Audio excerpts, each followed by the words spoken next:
And at the end of the day, like, we're talking about bigger stream teams getting more and more difficult to manage, but it does really depend on what you want from a stream team.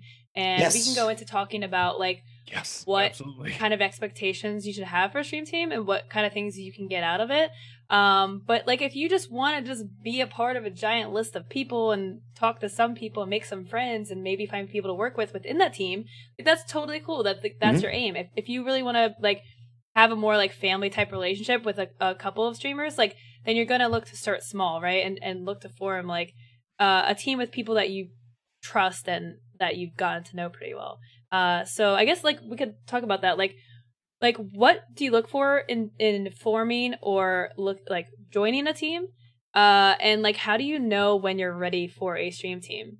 I'm gonna let one of you guys answer because I'm gonna pull a Hunter. Come on.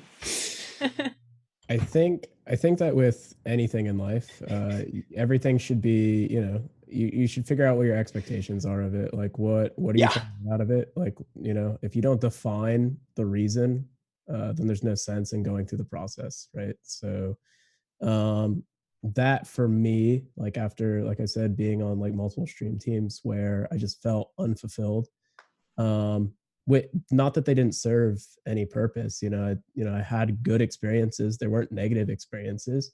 It just wasn't doing it. I think also like at that point, especially with the very first one I joined, I think the name was The Wastelanders, and it was hosted by, an awesome broadcaster by the name of Wasted User. He was massive in the DayZ category ages ago, once upon a time, and actually came back to streaming, which is awesome.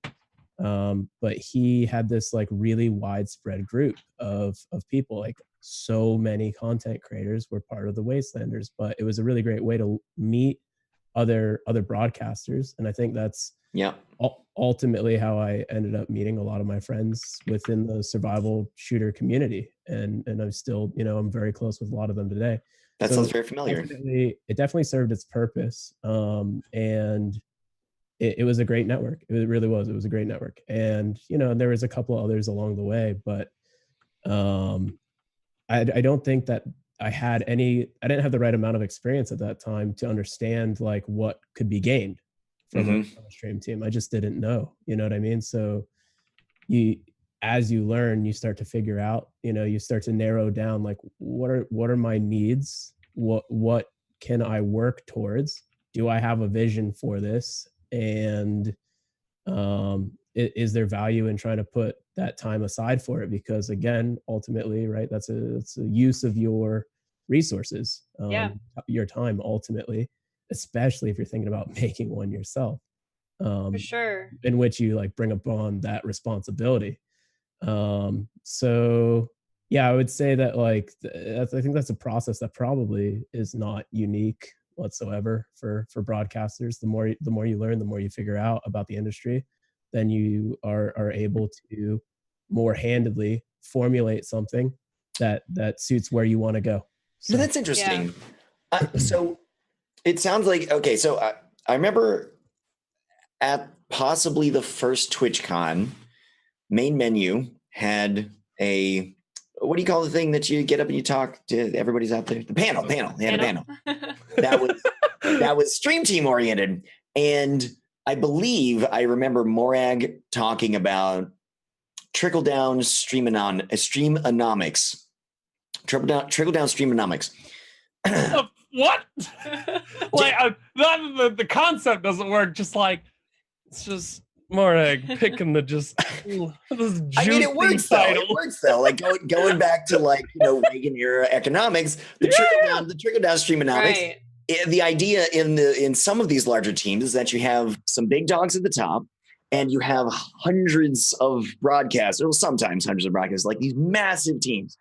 And the idea, or initially, is that everybody can join in and hopefully get a little piece of that pie that the big dogs are pulling in. Maybe they can do something for the team. You get that point of orientation. It's like, oh boy, I'm on a team with Lyric. I mean, that's not going to happen. But if this were a massive thing, it's like you make that kind of orientation, you have that kind of connection, and you're hoping to get something out of that. merely by virtue of that base level of connection. There's not really a lot of there's virtually no cohesion. There's not a lot of team orientation, team events and stuff.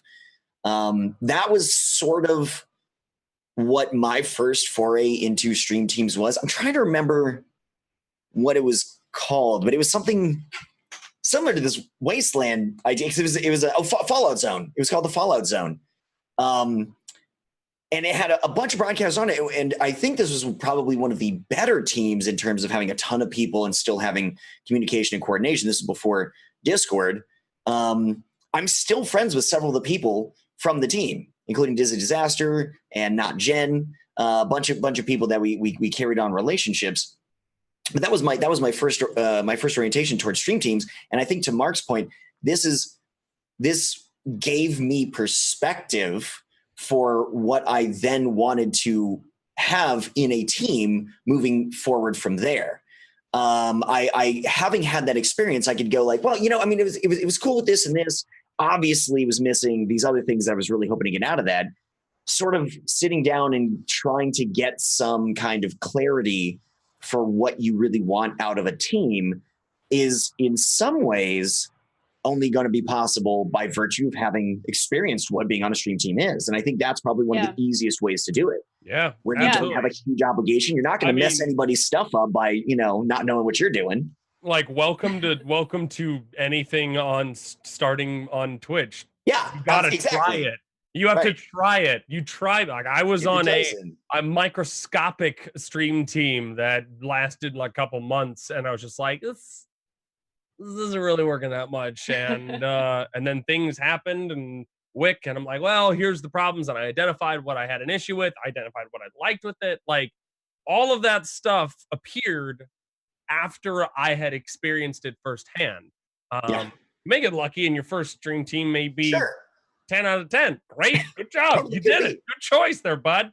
But in the meantime, like, don't be afraid to try it in this sense of fail. I mean, like, don't be afraid of failure.